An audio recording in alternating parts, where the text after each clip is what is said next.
नमस्कार, आप देख रहे हैं न्यूज 24। आपके साथ मैं हूं रवि ठाकुर। लोकसभा चुनाव से पहले राहुल गांधी के नेतृत्व में कांग्रेस की भारत जोड़ो न्याय यात्रा जारी है। राहुल गांधी की यात्रा पूर्वी राज्यों से होकर अब यूपी की तरफ बढ़ रही है। दरअसल राहुल गांधी और कांग्रेस भारत जोड़ो यात्रा पार्ट 2 के जरिए देश के तमाम राज्यों में खुद को स्थापित करने की कोशिश में है और मिशन 24 के लिए चल रही इस यात्रा में कांग्रेस को बहुत उम्मीदें हैं। आइए आपको बताते हैं कि आखिरकार राहुल गांधी की इस यात्रा के क्या मायने हैं और कैसे यह कांग्रेस के लिए संजीवनी का काम कर सकती है।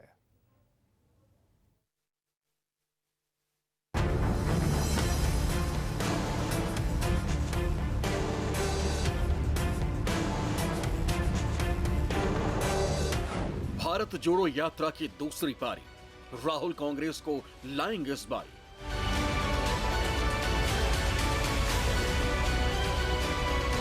पूरब से पश्चिम चले राहुल गांधी, देश में लौटेगी कांग्रेस की आंधी।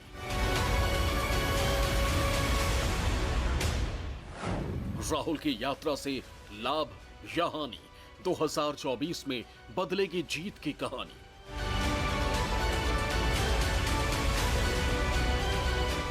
तारीख थी 12 सितंबर 2022, जब राहुल गांधी ने आधुनिक राजनीति के रण में देशव्यापी यात्रा का आजमाया हुआ बाण चलाया और हिंदुस्तान के दक्षिणी छोर कन्याकुमारी से लेकर उत्तर भारत के राज्य जम्मू कश्मीर तक भारत जोड़ो यात्रा की शुरुआत की। अब लोकसभा चुनाव के समर से पहले राहुल ने 14 जनवरी से भारत न्याय यात्रा की शुरुआत की और इस बार देश के पूर्वी छोर से पश्चिम तक यानी मणिपुर से यात्रा शुरू करके महाराष्ट्र तक मोदी सरकार के खिलाफ झंडा बुलंद करने की शुरुआत कर दी। मोदी सरकार को तीसरी बार सत्ता में आने से रोकने के लिए विपक्षी दलों का एक गठबंधन तैयार हुआ। निश्चित तौर पर कांग्रेस पार्टी इस इंडिया अलायंस में इकलौती राष्ट्रीय पार्टी है, लेकिन उसकी महत्वाकांक्षा ने इंडिया गठबंधन के जहाज में कई छेद कर दिए। विधानसभा चुनाव के जरिए कांग्रेस ने एक बार फिर से खुद को साबित करने की कोशिश तो की, लेकिन उसकी ये प्लानिंग भी फेल हो गई। ऐसे में कांग्रेस पार्टी भारत जोड़ो यात्रा पार्ट 2 के जरिए अपने प्रचार के लिए निकली हुई है।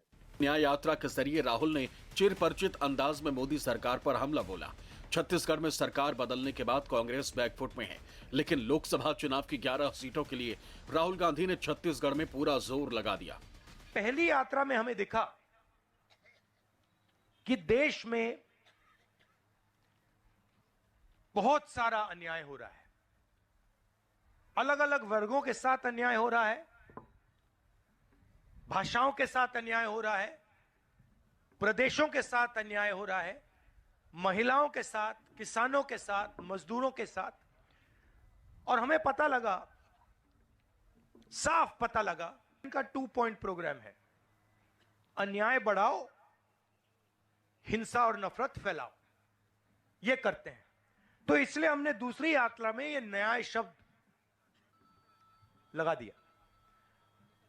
किस प्रकार का न्याय? आर्थिक अन्याय। आज हिंदुस्तान में हमारे युवाओं को रोजगार नहीं मिलता। 40 साल से सबसे ज्यादा बेरोजगारी आज है। महंगाई बढ़ती जा रही है।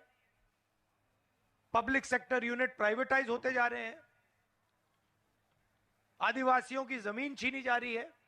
50% कम से कम पिछड़े वर्ग के लोग हैं। किसी को मालूम नहीं, क्योंकि जो आंकड़े हमने निकाले थे 2011 में वो नरेंद्र मोदी ने पब्लिक नहीं किए, मगर कहा जाता है 50 से 55% पिछड़े वर्ग के लोग हैं, 15% दलित हैं, 8% आदिवासी हैं। भारत जोड़ो यात्रा पार्ट 2 और लोकसभा चुनाव में सीटों के गणित की बात करें तो पूरब से पश्चिम तक कांग्रेस और विपक्षी गठबंधन के लिए बड़ा चैलेंज है। पूरब से लेकर पश्चिम के राज्यों में लोकसभा सीटों का गणित समझे तो मणिपुर में लोकसभा की 2 सीटें हैं, जिसमें से बीजेपी के पास 1 सीट है तो कांग्रेस 0 पर खड़ी है। नागालैंड की 1 लोकसभा सीट से बीजेपी और कांग्रेस दोनों पार्टियां वंचित हैं। वहीं असम में लोकसभा की कुल 14 सीटें हैं, जिनमें से 9 सीटें बीजेपी और कांग्रेस के पास 3 सीट हैं। मेघालय की 2 लोकसभा सीटों में से बीजेपी का खाता 0 है तो कांग्रेस के पास 1 सीट है। पश्चिम बंगाल की 42 लोकसभा सीटों में से बीजेपी के पास 18 और कांग्रेस के पास 2 सीटें। बिहार के 40 लोकसभा सीटों में से 17 बीजेपी के पास और 1 सीट कांग्रेस के पास है। झारखंड की 14 सीटों में से बीजेपी के पास 11 और कांग्रेस के पास 1 सीट है। उड़ीसा के कुल 21 लोकसभा सीटों में से बीजेपी के पास 8 और कांग्रेस के पास 1 सीट है। छत्तीसगढ़ की कुल 11 सीटों में से बीजेपी के पास 9 और कांग्रेस के पास 2 सीट है। यूपी की 80 लोकसभा सीटों में से 62 का आंकड़ा बीजेपी के पास और कांग्रेस के पास 2 सीट है। मध्य प्रदेश की 29 सीट में से बीजेपी के पास 28 सीट है, कांग्रेस के पास 1 सीट। तो राजस्थान की 25 लोकसभा सीटों में से बीजेपी के पास 24 सीट है, जबकि कांग्रेस के यहां खाता शून्य है। गुजरात की 26 लोकसभा सीटों में से 26 सीटें बीजेपी के पास। महाराष्ट्र की कुल 48 लोकसभा सीटों में से बीजेपी के पास बम्पर 23 सीटें हैं, तो वहीं कांग्रेस के पास सिर्फ 1 सीट मौजूद है। विधानसभा चुनावों में बीजेपी से मात खाने के बाद देश की राजनीति में कांग्रेस भले ही बैकफुट पर नजर आने लगी थी, लेकिन विधानसभा चुनावों से इतर लोकसभा चुनावों को लेकर कांग्रेस पूरी मजबूती के साथ मैदान में उतर चुकी है। भारत न्याय यात्रा के साथ कांग्रेस राहुल गांधी की जन साधारण से जुड़ने वाली छवि को भुनाकर लोकसभा चुनाव के परिणामों को बदलने की कोशिश की तैयारी में। लेकिन भारत न्याय यात्रा के प्रोग्राम के ऐलान के बाद इस बात पर चर्चा शुरू हो चुकी है कि आखिर अरुणाचल की जगह अशांत और हिंसाग्रस्त मणिपुर से राहुल यात्रा क्यों शुरू कर रहे हैं। दरअसल भारत जोड़ो यात्रा दक्षिण से उत्तर हुई थी, इसलिए भारत न्याय यात्रा को पूर्व से पश्चिम तक करने का फैसला हुआ। राहुल के सामने शुरुआत करने के 2 विकल्प रखे गए थे। पहला, यात्रा को अरुणाचल प्रदेश के परशुराम कुंड से शुरू किया जाए, जो रुद्राक्ष के पेड़ों से घिरा हुआ है, जिससे खुद को शिव भक्त कहने वाले राहुल और कांग्रेस की आस्था से जोड़ा जा सके और हिंदुत्व के एजेंडे को धार मिलता। वहीं दूसरा विकल्प मणिपुर से शुरू करने का आया, जो सियासी तौर पर अशांत है और हिंसा ने मणिपुर को जख्म दिया है। इसके जरिए मोदी सरकार के साथ उनके डबल इंजन की सरकार के दावे पर जोरदार सियासी हमला किया जा सके। ऐसे में आखिरकार शुरुआत के लिए मणिपुर को चुना गया। वहीं यात्रा शुरू करने के लिए 14 जनवरी मकर संक्रांति के दिन को चुनकर हिंदुत्व की भावना का भी ख्याल रखा गया। दरअसल राहुल गांधी की दूसरी यात्रा का मकसद ही है कि नरेंद्र मोदी सरकार की जो नाकामियां हैं उनको जनता के बीच ले जाना। मणिपुर जाहिर सी बात है उपद्रवग्रस्त रहा है, तो एक जनता के सामने उदाहरण पेश करने के लिए इससे बेहतर जगह मेरे ख्याल में कांग्रेस की दृष्टि में कोई हो नहीं सकती थी। और कांग्रेस का अपना सूचना है कि मणिपुर से यात्रा शुरू करने से जनता में एक मैसेज जाएगा, जो जनता शायद बीच बीच में भूल जाती है कि वहाँ समस्याएं बड़ी हैं, उनके दिमाग में ये बात फिर से लाई जाएगी। यही उद्देश्य है। लोकसभा चुनाव से ठीक पहले राहुल गांधी की भारत जोड़ो न्याय यात्रा उत्तर प्रदेश में दाखिल होगी और सबसे ज्यादा वक्त उत्तर प्रदेश में ही गुजारेगी। राहुल गांधी 14 फरवरी को उत्तर प्रदेश में अपनी इस यात्रा को लेकर दाखिल होंगे और करीब 11 दिन तक उत्तर प्रदेश के अलग अलग इलाकों में मतदाताओं से संपर्क करने का प्रयास करेंगे।